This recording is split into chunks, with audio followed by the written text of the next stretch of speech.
സർവം കൃഷ്ണാർപ്പണമസ്തു. എന്താണ് നാരായണീയം? നമുക്ക് നോക്കാം.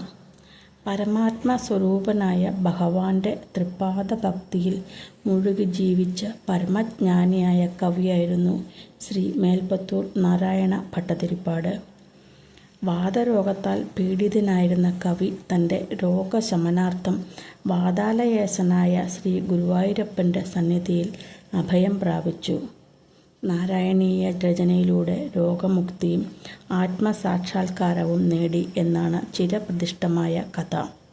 ഗുരുവായൂരപ്പൻ്റെ ഭഗവത് ഭക്തിയിൽ ലീനമായ ഒരു മനസ്സിൽ നിന്നാണ് നാരായണീയം ഉരുത്തിരിഞ്ഞിട്ടുള്ളത്. നാരായണനെ സംബന്ധിച്ചിട്ടുള്ളതായതിനാലും നാരായണൻ രചിച്ചതിനാലും ഇത് നാരായണീയം ആണെന്ന് കവി തന്നെ പറയുന്നുമുണ്ട്.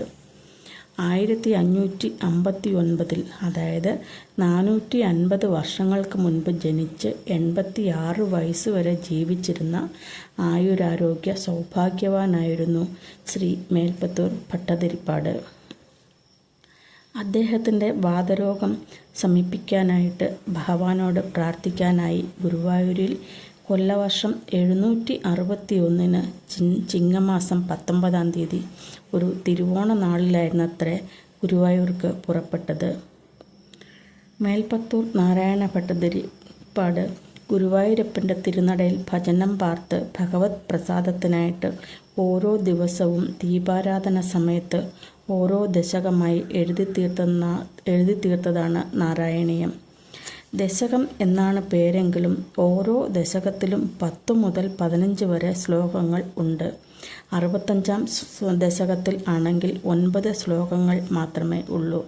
4-ാം ദശകത്തിൽ 15 ശ്ലോകങ്ങളുമുണ്ട്. ഇപ്രകാരം എഴുതി ഭഗവാന്റെ പാതാരവിന്ദങ്ങളിൽ നാരായണീയം ഭക്തിപൂർവം അർപ്പിച്ചു. അന്നു മുതൽക്ക് അസുഖം ഭേദമാകാനും തുടങ്ങി. അങ്ങനെ 100 ദിവസങ്ങൾ കൊണ്ട് 1000-ൽ പരം ശ്ലോകങ്ങളുള്ള ലോകോത്തരമായ ഒരു ഭഗവത് കലാമൃതമാകുന്ന സ്തോത്രകൃതിയായ നാരായണീയം ജനിച്ചു. നാരായണീയം പൂർത്തിയായപ്പോഴേക്കും മേൽപ്പത്തൂരിന് രോഗവിമുക്തിയും ഉണ്ടാവുകയും ചെയ്തു. എല്ലാ വർഷവും വൃശ്ചികം 28-ന് നാരായണീയ ദിനം ആയിട്ട് ആചരിക്കുന്നുണ്ട്. അന്നാണ് ഭട്ടതിരിപ്പാട് നാരായണീയം എന്ന ഭക്തികാവ്യം എഴുതി പൂർത്തിയാക്കി ഭഗവാന് സമർപ്പിച്ചതെന്ന് വിശ്വസിക്കപ്പെടുന്നു. രോഗവിമുക്തിക്ക് വേണ്ടിയുള്ള പ്രാർത്ഥനയാണ് നാരായണത്തിൽ ഉടനീളം നിറഞ്ഞു നിൽക്കുന്നത്. ഇന്നത്തെ ലോകത്തിൻ്റെ പ്രാർത്ഥനകളും രോഗമുക്തിയും ആയുരാരോഗ്യ സൗഖ്യവും തന്നെയാണ്. അതുകൊണ്ട് തന്നെയാണ് എന്നും പ്രശസ്തമായ നാരായണീയം ഇന്ന് വളരെയേറെ പ്രശസ്തമാകുന്നത്. രോഗശാന്തിക്കായിട്ട് നാരായണീയം പാരായണം ചെയ്യുന്നത് ഉത്തമമാണ്. ഗുരുവായൂരപ്പൻ എല്ലാവരെയും അനുഗ്രഹിക്കട്ടെ. വീഡിയോ ഇഷ്ടമായാൽ ലൈക്ക് ചെയ്യാനും കമൻറ്റ് ചെയ്യാനും സബ്സ്ക്രൈബ് ചെയ്യാനും മറക്കരുത്. സർവം കൃഷ്ണാർപ്പണമസ്തു.